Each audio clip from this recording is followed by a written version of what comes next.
When in the course of human events it becomes necessary for one people to dissolve the political bands which have connected them with another, and to assume among the powers of the earth the separate and equal station to which the laws of nature and of nature's God entitle them, a decent respect to the opinions of mankind requires that they should declare the causes which impel them to the separation. We hold these truths to be self-evident: that all men are created equal, that they are endowed by their Creator with certain unalienable rights, that among these are life, liberty, and the pursuit of happiness, that to secure these rights, governments are instituted among men, deriving their just powers from the consent of the governed, that whenever any form of government becomes destructive of these ends, it is the right of people to alter or to abolish it, and to institute new government, laying its foundation on such principles and organizing its powers in such form as to them shall seem most likely to affect their safety and their happiness.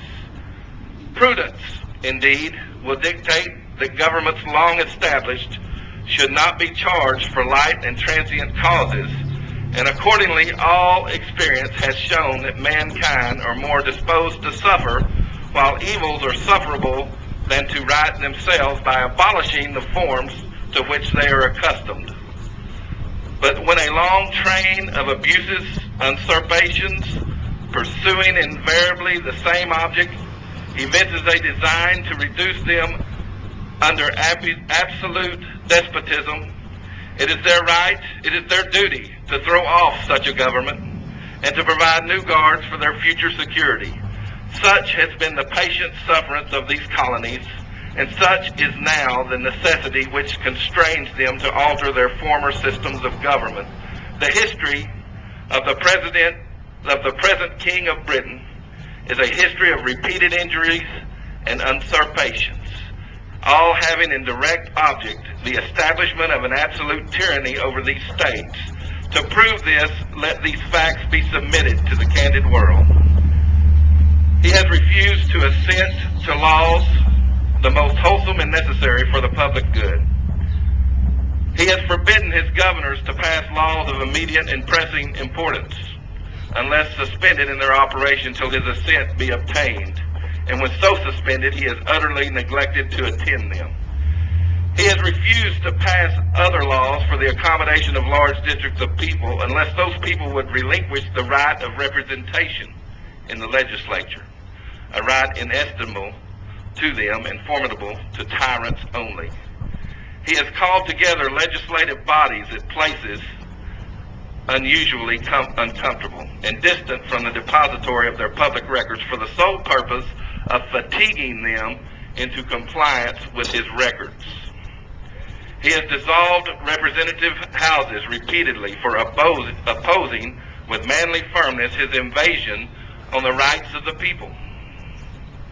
He has refused for a long time after such dissolutions to cause others to be elected, whereby the legislative powers incapable of annihilation have returned to the people at large for their exercise, the state remaining in the meantime exposed to all the dangers of invasions from without and within.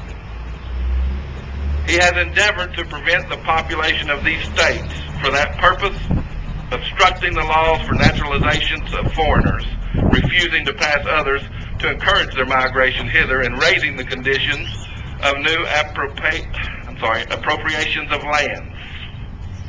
He has obstructed the administration of justice by refusing his assent to laws for establishing judiciary powers.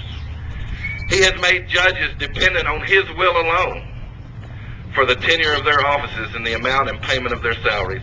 He has erected a multitude of new offices and sent hither swarms of officers to harass our people and to take their substance. He has kept among us in times of peace standing armies without the consent of our legislatures. He has affected to render the military independent of and superior to the civil power. He has combined with others to subject us to a jurisdiction foreign to our Constitution and unacknowledged by our laws, giving his assent to their acts of pretended legislation. For cutting off our trade with all parts of the world, for imposing taxes on us without our consent, for depriving us, in many cases, the benefit of trial by jury,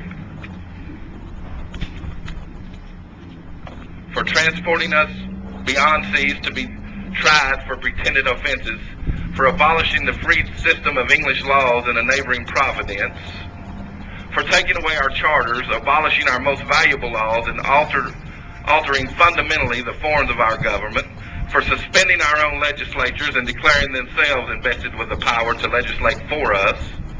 He has abdicated government here by declaring us out of his protection and waging war against us. He has plundered our seas, ravaged our coasts, burned our towns, and destroyed the lives of our people.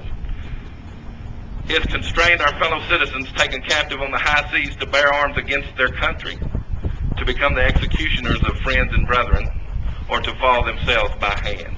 He has excited domestic insurrection among us, and he has endeavored to bring on the inhabitants of our frontiers, the Indian savages whose known rule of warfare is an undistinguished destruction of all ages, sexes, and conditions. In every stage of these oppressions, we have petitioned for redress in the most humble terms. Our repeated petitions have been answered only by repeated injury. A prince whose character is thus marked by every act which may define a tyrant is unfit to be the ruler of a free people. That's your Declaration of Independence, July 4th, 1776. If any of that sounded familiar, in a lot of those places we could have replaced the king with the president. We've allowed our nation to get out of control. And someone told me, I'm in the ministry, someone told me, do you think you really ought to be getting involved with that political stuff? Yep. And I said, absolutely, I believe I ought to be getting involved with that political stuff. I think the churches have laid dormant for too long. They've kept their mouths shut in the name of political correctness. Yep. One reason we don't have prayer in schools these days is because no one wanted to get involved. I'm involved. I'm glad you're here to join me. Listen, this is our country. Can we just take it back? We pay for it. We all probably have relatives that served admirably in the armed forces. My grandfather served in World War I. My dad in Korea. I'm sure all of you have people in your family that have served our country.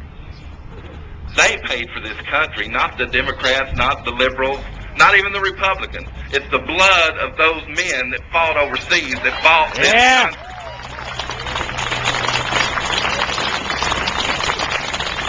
And for our president to bow down to the Saudi king,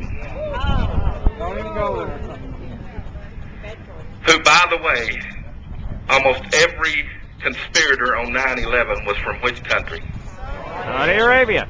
And our president bowed to him. Our president also said, we're not at war with Islam. What he neglected to say is, they're at war with us. That's right.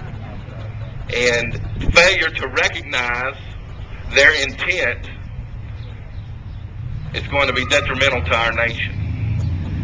We have to understand that the radical Islamists want to kill you. I looked it up the other day. One of their tenets in the Quran is to kill the infidels. You guys are infidels. I'm sorry. We all are. We're infidels.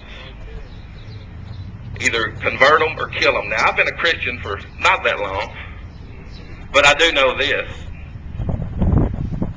I'd like to convert everyone to Christianity, but I'd rather kill them with kindness than kill them by taking their lives. We're at a very, very difficult time in our nation. I don't know if you know, less than 100 days, he has changed our nation more than I've seen in 20 years. I'm astounded by it. And yes, kind of grew up in the radical 60s. I was kind of a flower child. Nothing like